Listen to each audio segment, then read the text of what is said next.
Hi, welcome to DD9 వార్త.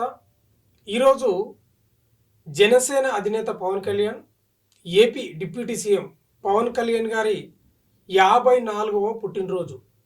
ఈరోజు అతని ఫ్యాన్స్, అభిమానులు అందరూ చాలా ఘనంగా పుట్టినరోజు వేడుకలు చేసుకుంటున్నారు. ఎక్కడికక్కడ రక్తదాన శిబిరాలు కానీ, అన్నదాన కార్యక్రమాలు కానీ, రోగులకు పండ్లు పంపిణీ చేయడం కానీ, రకరకాల కార్యక్రమాలు చేస్తున్నారు. చాలా అద్భుతంగా చేస్తున్నారు.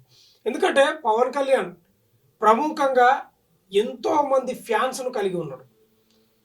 తెలుగు సినీ ఇండస్ట్రీలో అత్యధికంగా ఫ్యాన్స్ కలిగి ఉన్న వ్యక్తి ఎవరంటే పవన్ కళ్యాణ్ అని చెప్పుకోవాలి.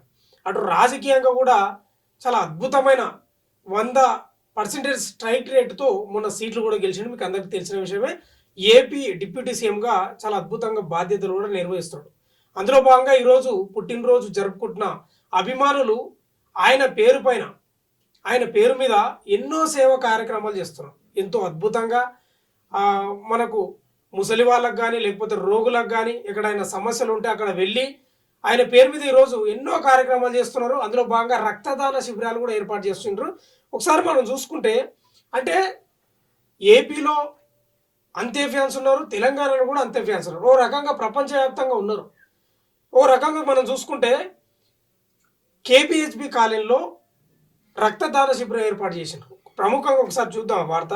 పవన్ కళ్యాణ్ గారి జన్మదిన సందర్భంగా కేబిహెచ్బి కాలనీ గోపాల్ నగర్లో పవన్ కళ్యాణ్ గారి అభిమానులు ఎవరైతే ఉన్నారో వాళ్ళలో అశోక్ మరియు నాగరాజు గారు ఏర్పాటు చేసిన రక్తదాన శిబిరం మరియు హెల్త్ క్యాంపు, అన్నదాన కార్యక్రమంలో కేక్ కటింగ్ కార్యక్రమంలో మల్కాజ్గిరి ఎంపీ ఈటల రాజేందర్ గారు మరియు జనసేన నాయకులు ప్రేమ్ కుమార్ గారు, బీజేపీ నాయకులు ప్రీతం రెడ్డి గారు, అధిక సంఖ్యలో పవన్ కళ్యాణ్ గారి అభిమానులు పాల్గొని ఈ యొక్క కార్యక్రమాన్ని అంగరంగ వైభవంగా చేశారు.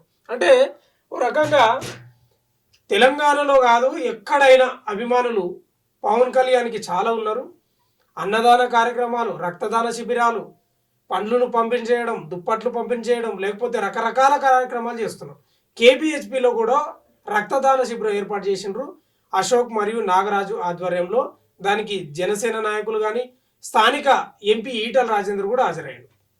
మనం చూసుకుంటే ఈటల రాజేందరు పవన్ కళ్యాణ్ పక్షాన కొంత అనుకూలంగా ఉంటాడు. గత చరిత్ర కూడా అదే చెప్తుంది. ఈ మధ్యకాలంలో ఈటల రాజేందర్ కాళేశ్వరం ప్రాజెక్టు విషయంపై నివేదిక వచ్చింది కదా, అసెంబ్లీలో కూడా చర్చ జరిగింది. దాంట్లో ఈటల రాజేందర్ పేరు కూడా ప్రముఖంగా వినిపిస్తూ ఉంది. బీజేపీలోనే ఉన్నాడు, అక్కడ కాంగ్రెస్ ప్రభుత్వమే సిబిఐకి అప్పగించింది. అట్లా సిబిఐ కూడా లేకపోతే బీజేపీ ప్రభుత్వం కూడా ఏం చర్యలు తీసుకోవాలనో తటపటాయిస్తున్న పరిస్థితి కనిపిస్తూ ఉంది. అందుకే ఈటల రాజేందర్ ఏమన్నా పక్క చూపులు చూస్తాడా, లేకపోతే చూసే అవకాశం ఉందా అనే అనుమానం కూడా కలుగుతూ ఉంది. ఎందుకంటే ఇప్పుడు ఆంధ్రప్రదేశ్లో ఎన్డీఏ కూటమి ఇప్పుడు బలంగా ఉంది. అక్కడ త్వరలో తెలంగాణలో కూడా బీజేపీ, టీడీపీ, జనసేన కలిసి పోటీ చేసే అవకాశాలు కూడా కనిపిస్తున్నాయంట. లోపల చర్చలు నడుస్తున్నాయి. వస్తున్న సమాచారం అయితే అది.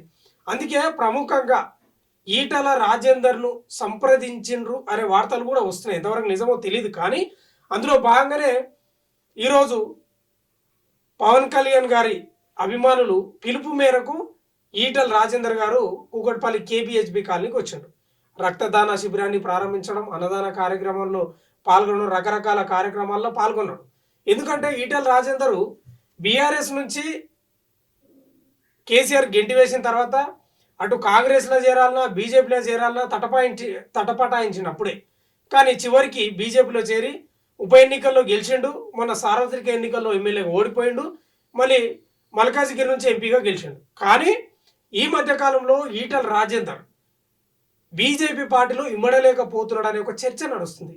ఈ మధ్యకాలంలో మనం చూస్తాం, దాదాపు ఒక 2 నెలల క్రితం అనుకుంటా, 2 నెలలు కూడా కాదు, ఈటల రాజేందర్ బండి సంజయ్కి ఒక వార్ నడిచింది.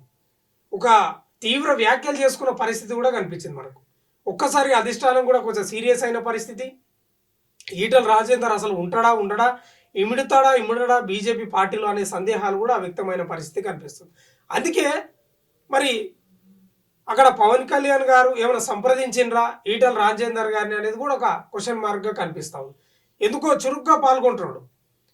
బీజేపీ పార్టీ కార్యక్రమాలు ప్లస్ పవన్ కళ్యాణ్కి సంబంధించిన ఏమైనా కార్యక్రమాలు, ఇట్లాంటివి పుట్టినరోజు అనుకోండి, రకరకాలు ఏవైనా అనుకోండి, అంటే స్థానిక బీజేపీ ఎంపీ అయినటువంటి ఈటల రాజేందర్ గారిని స్థానిక జనసేన కార్యకర్తలు లేకపోతే నాయకులు ఆహ్వానించడం, కార్యక్రమాలకు రావడం, ఈటల రాజేందర్ కూడా పరిపాటిగా మారిపోయింది. ఏమో చెప్పలేం, గుర్రం ఎగరవచ్చు అని అంటారు కదా. నెక్స్ట్ సార్వత్రిక ఎన్నికలు 2028లో ఉన్నాయి కాబట్టి ఇక్కడ మరి బీజేపీ లేకపోతే తెలుగుదేశం, జనసేన పోటీ ఇక్కడ పొత్తు పెట్టుకొని ఇక్కడ ఏమైనా పోటీ చేసే అవకాశాలు కూడా ఉండొచ్చు. దానికి ఒక నాయకుడు కావాలి కాబట్టి ఈటల రాజేందర్ కూడా ఒక ఆప్షన్ ఉండొచ్చు, చెప్పలేం.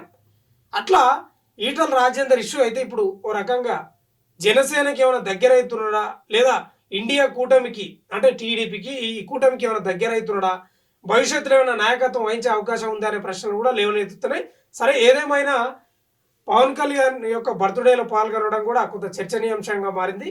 చూడాలా మరి, ఎందుకంటే ఈటల రాజేందర్ నుంచి ఎలాంటి రియాక్షన్ ఏం లేదు ఇప్పుడైతే, ప్రజెంట్గా శూన్యము.